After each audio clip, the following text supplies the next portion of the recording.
Hi Bomisikha. Hello sir, good morning. Good morning. What are you doing? Actually I'm watering the plants. Why? So you don't know about the pollution effect to the environmental like global warming, acid rain, flood, etc. Oh, you are aware of these such things. Yes. Can you please tell me something about the global warming? Sure sir.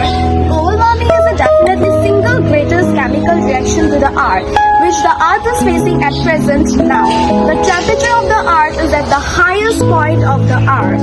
If we won't stop it now, it will be increased day by day. Can you please tell me some impacts of the global warming? Sure, sir. Now, the impact of the global warming, the earth of the plants stays at the atmosphere for 5 decades.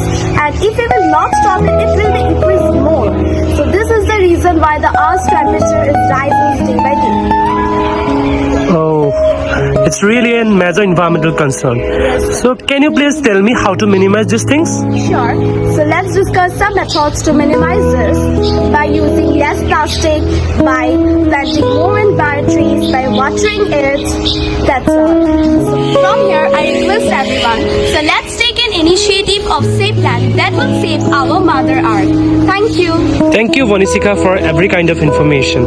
Welcome, sir.